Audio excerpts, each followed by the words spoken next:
இங்கே என்னன்னா அதிகாரத்தில் இருக்கிறவன் கோடி கோடியா கொள்ளையடிச்சு வச்சிருக்கவனுக்கு பதட்டம் ஆயிடுச்சு. அவன் அரசியல் வந்து இங்கே வீழ பார்க்குது. அப்போ அவன் அரசியல் வீழ்ற ஒரே விஷயத்தை யார் பண்ணிக்கிட்டு இருக்கா? நான் பிஜேபி பண்ணுதா? திராவிடத்தை வீழ்த்தணும் பிஜேபி பண்ணிக்குதா? இல்லை பிஜேபி வீழ்த்தணும்னு வந்த திராவிடம் பிஜேபி வீழ்த்திக்கிட்டு இருக்கா? ரெண்டையும் நேர்கோட்டில் வச்சு ஒருத்தன் வீழ்த்துறான்.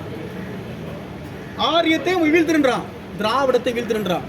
எந்த பணமும் இல்லாமல், எந்த ஒரு பொருளாதார உதவி இல்லாமல், எந்த ஒரு பெரிய பேர அரசனுக்கோ பெரிய ஜெல்வ சமீந்தாருக்கோ மகனா பிறக்காத ஒருத்தர் நபர் அந்த ஆள் வீழ்த்துறன்னு சொன்னா அவருக்கு பின்னாடி ஒட்டுமொத்த தமிழர்களும் 10 கோடி தமிழர்களும் அணிதிரண்டு நிற்கணும்.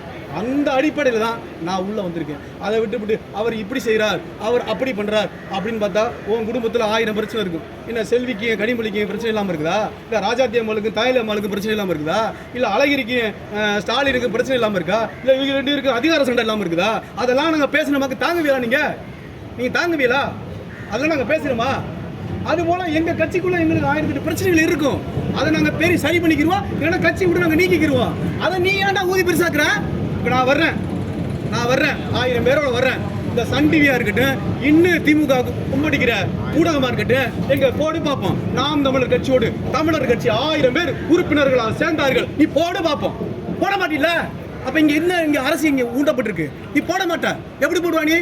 ஆனால் இதே நாம் தமிழர் கட்சியை விட்டு ஒரு 50 பேர் வெளியே போகிறாங்க. 500 பேர் மாற்று கட்சியில் போய் இணைந்தார்கள். அப்படி கட்டத்தில் போட்டு அதை ஸ்கிரீன்ஷாட் போட்டு தமிழ்நாடு முழுக்க பரப்புறானா இல்லையா? இப்போ இங்கே என்ன அரசியல் இங்கே நிறுவப்பட்டுக்கிட்டு இருக்கு?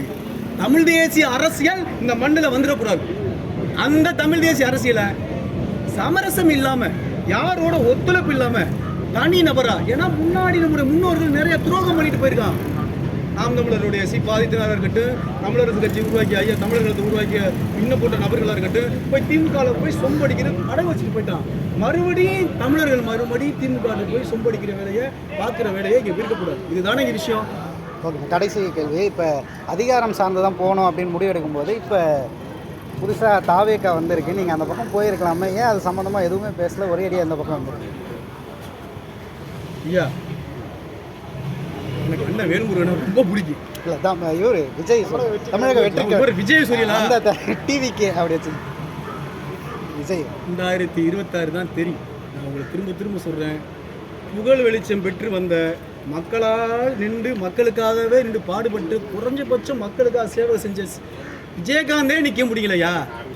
மிகப்பெரிய உச்ச புகழ் நடந்த ரஜினிகாந்தே நான் வரமாட்டேன்னு பயந்து ஓடிட்டாரியா, நடுங்கி ஓடிட்டாரியா?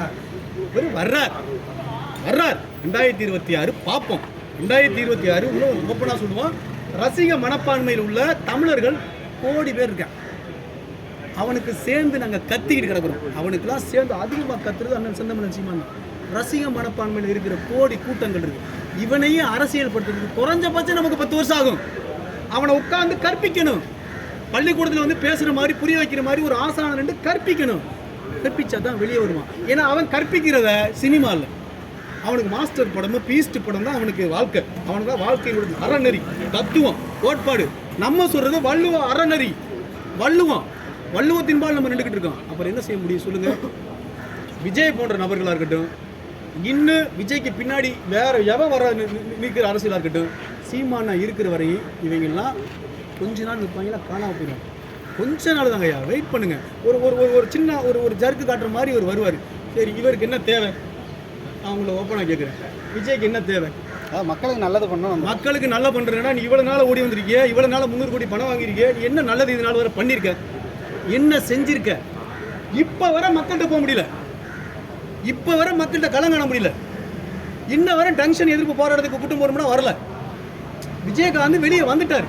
நீ இன்ன வர மக்கள்கிட்ட போகவே இல்லை, மக்கள்கிட்ட நீ நகரவும் முடியல. ஒரு குறிப்பாக ஒன்றும் இல்லை, ஒரு செய்தியாளர் சந்திப்பு. நீங்கள் செய்தியாளர் சந்திப்பு ஒரே ஒரு நீங்கள் பார்க்க நினைக்கிறேன், பிரபுதேவா ஒரு படம் வச்சு விஜயை வச்சு எடுத்தாப்புல. அந்த படத்தில் போக்கிரியா ஏதோ ஒரு படம் நினைக்கிறேன். அந்த படத்தை வந்து ப்ரொமோஷன் பண்ணுற போது செய்தியாளர் சந்திப்பு நடக்குது.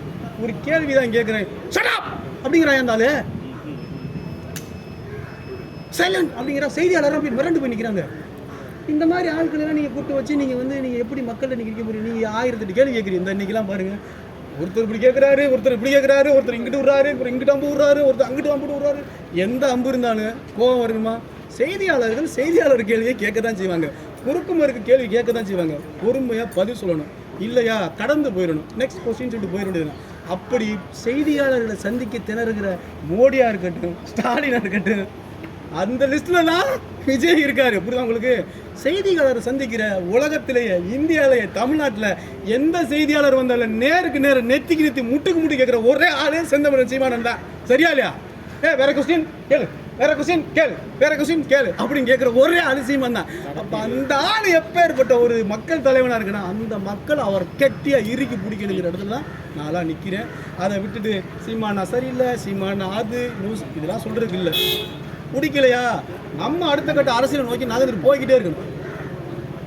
சரி, வெற்றி பெற வாழ்த்துக்கள். நன்றி.